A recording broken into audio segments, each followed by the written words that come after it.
जय श्री राम। हमें कामाग्नि विषय के चिंतन से बचना चाहिए। जैसे कुछ ऐसे लोग होते हैं जो हमेशा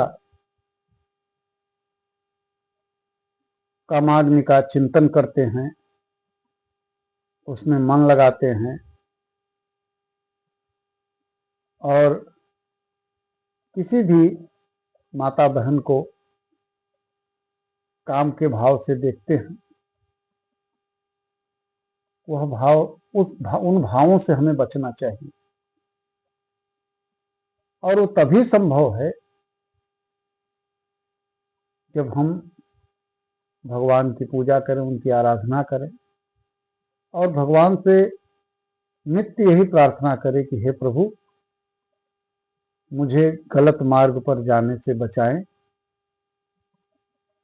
गलत सोचने पर बचाएं और जो मेरे जीवन के लिए उचित मार्ग हो उसी मार्ग को दिखाएं, उसी मार्ग पर चलने के लिए प्रेरणा दें।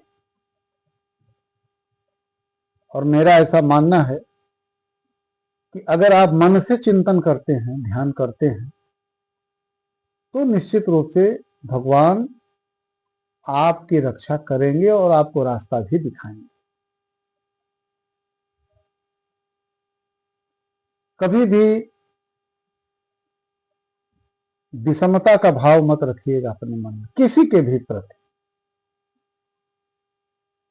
क्योंकि विषमता रखने वाला व्यक्ति भी वो हमेशा परेशान ही रहता है और उसके पाप कर्म में ही जुड़ता है। इसलिए हमेशा सबसे समान व्यवहार करना चाहिए। यहाँ न कोई छोटा है न कोई बड़ा है, पद प्रतिष्ठा आती जाती रहती, अंततः हम सब एक ही हैं, एक ही माँ की संतान है। इसलिए कभी भी, और जो कुछ मिला है वह मान लीजिए कि भगवान की कृपा से मिला है, और जिस दिन भगवान की कृपा हट जाती है तो संसार का नियम है, विधान है, तो उसे कोई रोक नहीं पाता है। पता लगा आदमी बहुत बड़े पद पर है और पता नहीं चलता है कि ऊपर से नीचे कब गिर गया।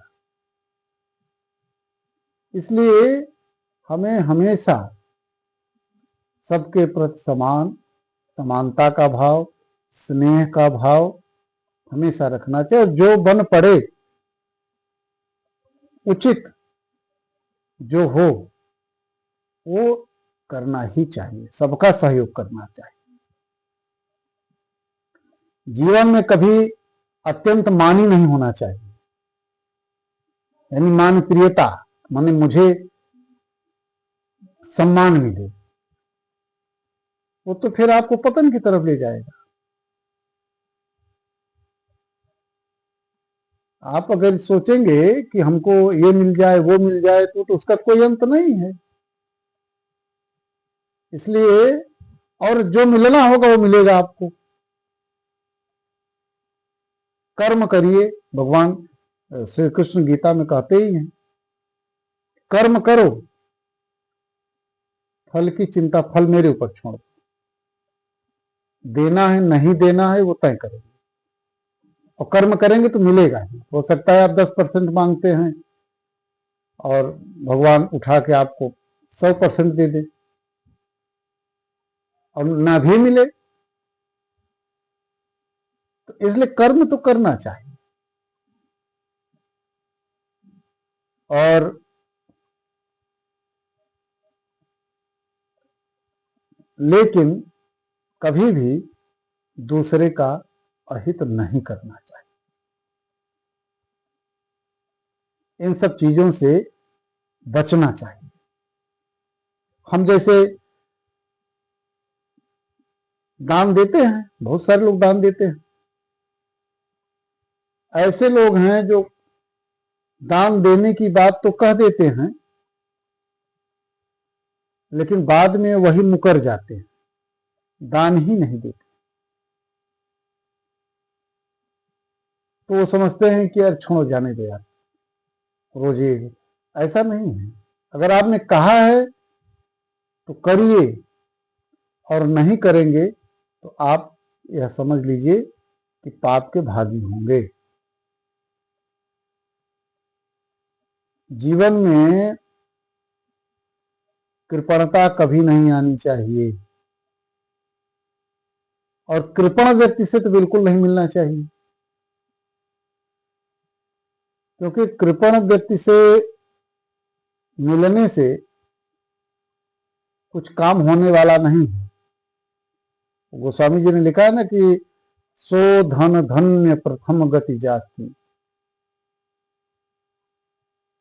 इसलिए न तो जीवन में कृपणता आने देना चाहिए, और अगर आपसे कोई कृपण व्यक्ति मिलता है तो उससे भी बचना चाहिए। जय श्री राम।